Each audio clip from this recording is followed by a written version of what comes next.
What's going on, everybody? This is One County High School Varsity Sports. I'm here with my guy, Trevor Evans. All right, Trev. We're 6-0. Yeah. What a way to start off the season.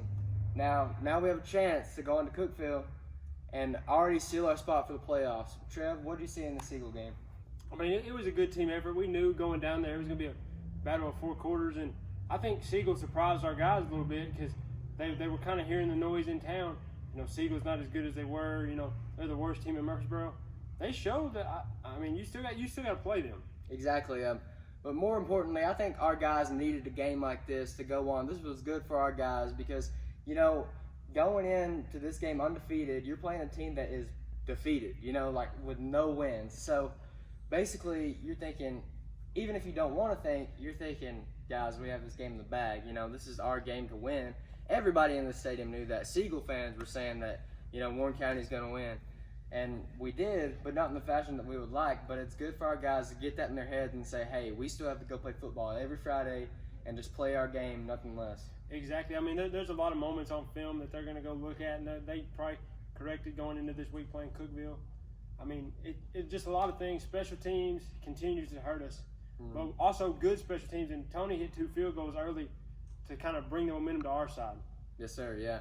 So, Kendall Martin on Seagull. What a fast guy. He's really shifty. I think we were expecting him to be a good football player, but nobody expected him to be as shifty as he was Friday night. He had a kick return for a touchdown, and gosh, I think he was just running all over us for a little bit there. Yeah. Him and the quarterback connected on a long pass on a wheel right down the sideline. He took it to the house.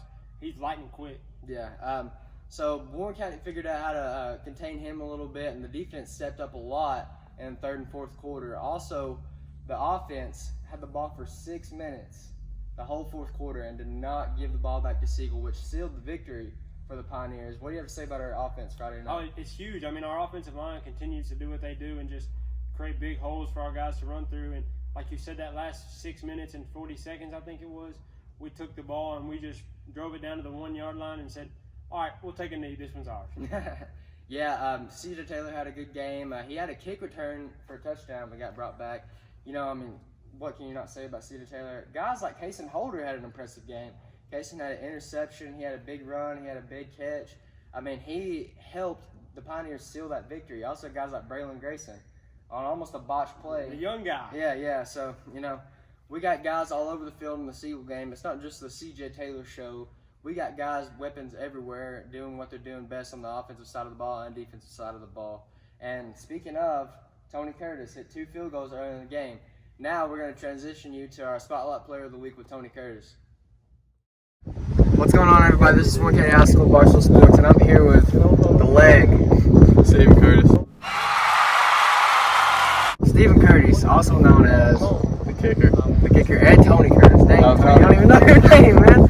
All right, Tony. You guys are 6-0. How do you feel about that? I feel pretty good about it. I think we can expand it. Yeah, man. Yeah. Would you say that this 6-0 victory is all because of you? Nah, not because of me. I think so. Nah. All right. Appreciate it. All right, Tony. You know, you're the kicker. We just said it. What made you get into kicking, and how long have you been kicking? Well, my sophomore year, they had no kickers, so I came out and I kicked a little bit. You know, I made a 30-yarder, and Tom Moore's like, you can kick. So Tom Moore made you come out. Not Tom Moore, but people, I mean, they just... Yeah. How'd you learn to kick? Who taught you to kick? Nobody. You're self-taught kicker. Yeah, I'm a self-taught kicker. Wow, that's even more impressive. This guy impresses me every single day. All right, Tony. I think that you're the most shredded kicker in the game. Would you say so? I would agree with that. Yeah, just flex the muscles real quick. Yep. Oh, dang. The abs and everything. All right, Tony. I've interviewed a couple more players before you, right? They've all said, I asked them if the whole football team got in a wrestling match, who would win. They never said you. But Tony, I know that you're a wrestler. Could you say that you maybe can win a free-for-all wrestling match in the locker room? I think I could. Yeah. I know what I'm doing. They don't. Yeah, that's right, Tony. Who would you think you can beat, like guys like Caden Jordan?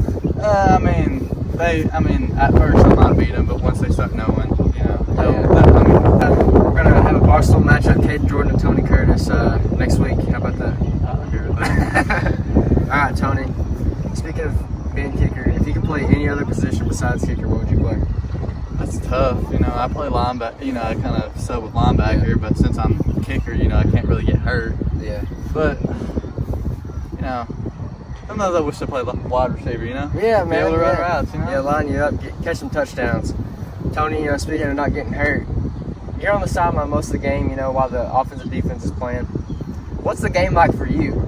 You know, we know what the game's like for the defensive and offensive guys. But what's the game like for you as a kicker standpoint? It's just, I mean, stress. I mean, that's the kicker's game. But you're just sitting on the sideline. You're hoping your offense as well, your defense as well, and you're kind of like a spectator. But you know, when it counts, you got to come out and kick. That's right, man. That's right. All right, Tony. What's your most favorite game you've ever played while playing football? What do you mean favorite game?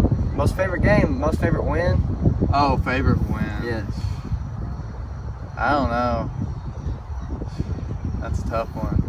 I think the Blackman lit. Blackman game, yeah. That's one of mine too. Yeah. All right, Tony. You did very well on Blackman. Actually, you didn't miss a field goal, correct? Nah, I didn't miss a field goal. Yeah. Okay. So, not missing a field goal. What's your longest kick? Longest kick? It's like 49. 40. Come on, you got to give him the 50. I mean, yeah, I'll say 50. All right. Yeah, we got to round up. It's 50. All right, Tony. You know, I've been warming up my leg before you guys get out of practice. Do you think you could beat me in a kickoff? Yeah. You think you could? Yeah. What is like a best 2 out of 3 type thing? I mean, you just don't know how to kick them. You just don't know how to kick them. Oh gosh, you want to test it out? Yeah, let's test it out. All right, let's do it.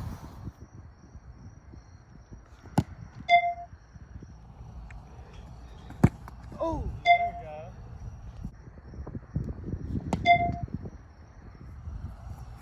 Oh.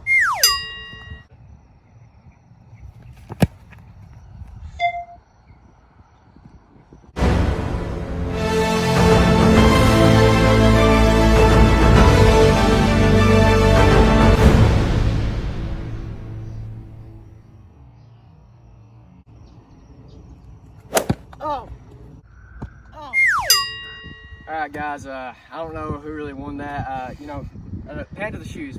See, Tony's got the cleats. I got normal shoes on, so you know he had the edge. Excuses. I really don't know who to give this to, but I guess I'll give it to you, Tony. Tony, what do you got to say for all the people who think kickers aren't people too? Man. Kickers are people too. Do it for the brand. Yeah, I mean for the brand. For the brand. All right, that's for the brand from Tony Curtis. We're signing off. Warren County High School Barstool Sports. Thank you. What's going on, everybody? My name is Easton Adcock. I'm here with the man, the myth, the legend again, Coach Turner. That's it. I got the glasses on, Coach. You know what that means. Yep, it's tutorial time. Yes, sir. We're getting technical. This is welcome back to Turner Tutorial. We're going into our Cookeville week. Yep. And we're going to talk about defense this Yep. week, okay? Normally defenses, basic defenses, you got 4-3 and 3-4. Yep. Pioneers don't do that. No, we're not. This is the most unconventional team you've ever seen. So can you explain why you run the defense that you do and what athletes it take to do it? Yeah, you know, of course, this offense, like you said, you've heard of 5-2s. I mean, we've always been a 5-2 cover 3 team around here. I think that kind of came in with going way back. I know Coach Maywell and I, when I was on his staff, he brought it in and we learned, and Coach Wilmore was the D coordinator. We kind of learned from that same. You know, there's clusters of coaches out there. But anyway, so we've been running 5-2. So I mean, that's going all the way back to 04, I think. You know, so you know, and not really very much from it. So I really got looking, same guy, Rick Stewart. You know, I fell in love with his offense, and I was like, well, let's turn the page and see what he's got on defense. Yes, you know.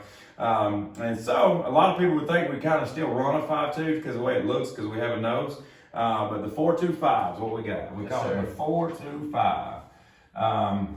Now the 4-2-5 is kind of a brainchild or a stepchild out of the 4-4 defense. Okay, of course, people that doesn't know, that's usually four linemen and 4 linebackers. 4 linemen, 2 linebackers, 5 DBs. So this right here, what is it, 8, 9, 10, 11, so it'd be like a 4-4-3, you know, and then you've heard of the 4-3 before, right? Do my math there, you know.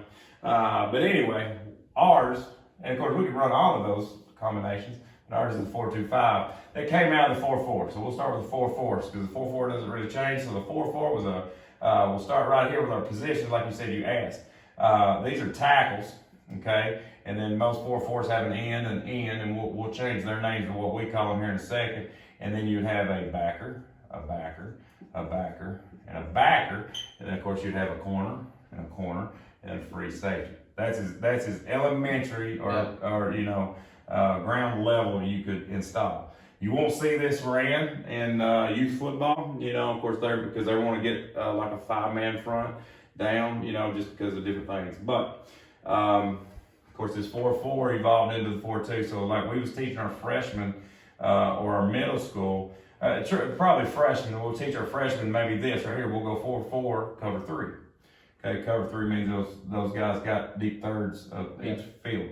So now, how does that evolve into what we do on Learn It Friday night? Yes, sir. And a lot of people say, oh, that's like a nickel package or a dime package, and if you're on, I guess I ain't been on a game since Nintendo and Bo Jackson and Tecmo Bowl didn't really have this detail, but anyway, so a 4-2-5. So obviously we're going to knock these two guys out. Right? Knock these two guys out. And so we got 4 down linemen, 2 linebackers. So let's erase all these guys and start. Now our base personnel to this actual right here would be, we call this guy a nose guard. Okay. And a lot of times we line him head up. All right. And then we have our defensive tackle. So we just call him the tackle. All right. So we'll start with these two guys because that's most of that. That's your Dirty Doug and your Caden Jordans and this guy right here, this nose guard, he's more of your linebacker, real quick type. Dayton Jernigan's been playing that. This salty, mean, nasty guy. Quick off, good get off, do different things there. He's got a simple responsibility. All right. Then this right here gets your defensive tackle, and we just call him tackle. So the tackle is more your bigger body. A lot of people call them 3 techniques. Of course, that's your Caden Jordan. Yeah. I'm trying to think who else right now, which a lot of our guys are interchangeable. But this is your bigger, stronger guy because obviously he's got people that can give angles on him. All right, so we'll work on the strong side because this would be the strong side over here to our defense because of this tight end. So now, the next thing would be our defensive ends. We call this one the stud. Okay. All right, that one is the stud, and you've seen Braden Bottoms and Bryson Elrod, the stud of Derek Elrod. Yes. In that position. All right, so and the only reason it's called stud, I guess it sounds cool, I know, but it's actually just the strong side tackle defensive end. So it's this strong side. Yeah. I can't think. I don't know why we could come up with an SE word. So we just called him stud. So on the weak side is just the end. Okay. Just the end. Okay. Now, obviously, that being called a stud is cool in practice, but it does not mean that this guy is any greater than this guy because obviously this is weak side. So this is just the strong side end. This is the weak side end. So now we'll go with our linebackers. Our linebackers on this right here would be the Mike. Okay. Let me line him up. He should be in our base formation. He'll be lined up over the guard. Okay. So Mike is kind of the brainchild. He's the ringleader. Okay. He gets all the signal calls, makes the calls to the defense, relays the calls from the coach. All right. He's got to have his thinking cap on a lot and his pilot license because he's directing, out there on the runway. This other linebacker, we call him the bull. And we call him the bull because that's what he do. Yes, sir. He finds ball, gets ball. That's his only responsibility. Find ball, get ball. And what's crazy is a lot of these guys, a lot of teams, when you have an opportunity, you could flip, flop. But we keep it pretty simple where our guys, we have an end here. Well, if the tight end comes over here, instead of running all the way over, because we can't really afford to do that much more running, just because our depth is not that deep, this guy just becomes a stud. So they kind of cross-train. Okay. Same with these guys. Yeah. And these guys did it and they didn't even tell me, kind of made me mad, but that's okay. So they just say, I like playing on this side, coach. I like playing on this side. I can play Mike and I can play bull. And I think some of them just like play bull because they can play bull. Same thing with these guys. Now the nose and tackle, you will see them flip-flop a little bit more just because there's some different things involved with that. So that's our 4-2. Okay. So we're there, right? Mhm. And then so this is what's cool about this defense. Okay, or one of the reasons I chose it. Okay. Okay, the 4-2. So these 6 linemen here are divorced. Yeah. They're divorced from this number here. Okay. Now this is what gets special. Of course, we'll start on our secondary, the 5 part of it. All right, these corners right here. All right, we got a strong corner and a weak corner. Okay. But what's neat, the reason I'm drawing these in green is because they are divorced from the up front 6 guys. Yes, These sir. guys do their thing independently. Now, there is a hybrid linebackers that's in there. And of course, up until this point, you have, you would know them as C.J. Taylor and Kason Holder. They are outside linebackers. We call them safeties because that makes them feel faster, but they're just outside linebackers. So I'm sure that they may not even watch this, so they'll be upset when they find out they're linebackers actually. But anyway, so we'll put our spur. Call them spur. Why, I don't know. That's just What it is, Coach. that's what we call it. Yeah. And I think some people, like a lot of people, they'd call it the Pioneer because we're from the Pioneer. Yeah. My book calls it the spur. I run it the Yes, spur. sir, yeah. Okay, you know what I'm saying? Keep it simple. This guy over here is called the wheel. So, but the spur is the strong safety. Okay, this would be the weak safety. Okay, Yes, sir. and then we have what we call our falcon. He's back here. He's the falcon. And the reason that I love it, because we call him the falcon, because the falcon is a bird of prey. Yes, sir. So that's his number one job back there, especially in the running game, So anyway, so now I've got these guys in green. Now we got ways that so they can run different variations of coverages. Mm-hmm. We talked about the cover 3 earlier. There's cover 2, there's 2 high safeties. They can do all kind of things, all right? And it doesn't really affect what we do right here. There is a few things that when we involve the wheel and the spur in the run game, we've got to know about. But obviously with the high caliber teams that we play like Blackman, that came after us, you can't just set in one coverage. I don't feel like we have in the past, the 5-2 cover 3, and that's just what we've stayed in. Offenses and offensive coordinators now will pick you apart. Yep. So we've got to have, so it's very simple, but it looks very multiple. I mean, it looks, we can do a lot of things with it because each of these positions and these names right here, all of the Falcon words start with the letter F. Yeah. All of the Noses words starts with an N of some sort. All of the Mike's words, it starts with a M word. The front 4 have just a vocabulary. So it's teaching a language. Yeah. It's a language, and it's something that I feel like we can introduce as a freshman. And obviously I feel like it's been a very success this year. It's the reason our defense is playing well because this is year 2 of the install. So, the kids got familiar with it last year. We got familiar with it as a coaching staff. I wish I said, oh yeah, I created this. Yeah. No, it's 2020. In football you don't create anything now. You just rob it from somebody. Mm-hmm. So, but anyway, so that's the name of our positions. And we call these hybrids, and outside linebackers. In the 4-3 world, that would be a wheel, and then that might be a safety, so we'll see. But yeah, any other questions on that? So I know it's probably a lot of chit chat there. No, Coach, I think that's all I have for you Yeah. this week. 425, look it up. Like I said, and I cannot, and I will always compliment Rick Stewart. Stewart, the man. Yeah, he's and I love his philosophy because he's out there. He's a coach, and he does a lot of blogs and podcasts, and he came here and installed this, or showed us, and then worked with the coaches, and everything was great there. And his philosophy was always coaches helping coaches. Yes. Because he just wants us all to be successful. I'm sure I do appreciate Rick Stewart. Yes, sir. And we appreciate you, Coach. Yeah, man, appreciate it, man. Maybe we'll keep sticking around doing this thing. Man. Thank you for having me in here. Good luck against Cookeville. This is Turner Tutorial. Thank you for watching. Go Pioneers! All right, guys, we're back, and now we're on to Cookeville. This Pioneer defense is going to have to face an incredible Cookeville offense. What do you have for Cookeville's offense? I mean, they're led by their quarterback, Stockton Owen. He's just hard to bring down. He's almost single-handedly led Cookeville to what they've done so far this year. Easton, I know you have more numbers on what he's done. Yeah, Stockton Owen, I guess you could say is the C.J. Taylor of Cookeville. But, I think C.J. Taylor's a little better than Stockton Owen. We're not going to get into any of that.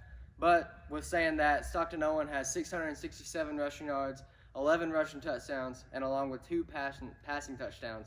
So, it's going to be hard to contain Stockton Owen.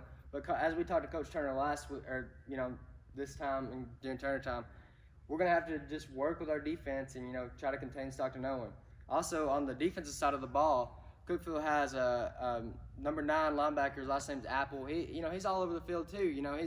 He's getting in, he's filling gaps, and he's reading plays. But what we've seen from the Cookeville film is that Cookeville might not be as fundamentally sound as they would like to be. So maybe we can take advantage of that. What do you have to say about that? Yeah, Trey? absolutely. I think you're right there. Linebackers, they fly around, they make plays, but as you said, they're also really undisciplined. So some shifts, some motions might get them out of position to where we can capitalize. Yeah, getting in the Cookeville's defensive mind is going to be important in this game. Offensively, we're going to have to stick to what's best, I think. We keep running the ball and we keep pounding it down. If it ain't broke, don't fix it. That's right. And so I think that's what Coach Turner thinks also. Maybe we can see something new out of the Pioneer offense this week, but for now, we're sticking with it. We're going to run the ball with C.J. Taylor, Kason Holder, Braylon Grayson. The list goes on and on. Rylan Holder. I mean, we can say names forever. But speaking of offense, what do you think we're going to score this Friday, Trey? I mean, like you said, I think we're going to run up and down Nunley Stadium Friday night. I think it's going to be 28-14 Pioneers. Wow, yeah. Two touchdowns, man. Yeah. I like that. I'm going to go along with it, but maybe a little bit less. I'm going to say 24-20, the Pioneers. No confidence in the defense, man. Our defense is playing well right now. Defense is doing good, but, man, you got to think Stockton Owen's a good guy. We haven't faced a guy like Stockton Owen, I don't think. So I'll take our defense over him all day. Yeah, I like it, Trev. We're going to have to see when it comes to Friday, so make sure you watch this game.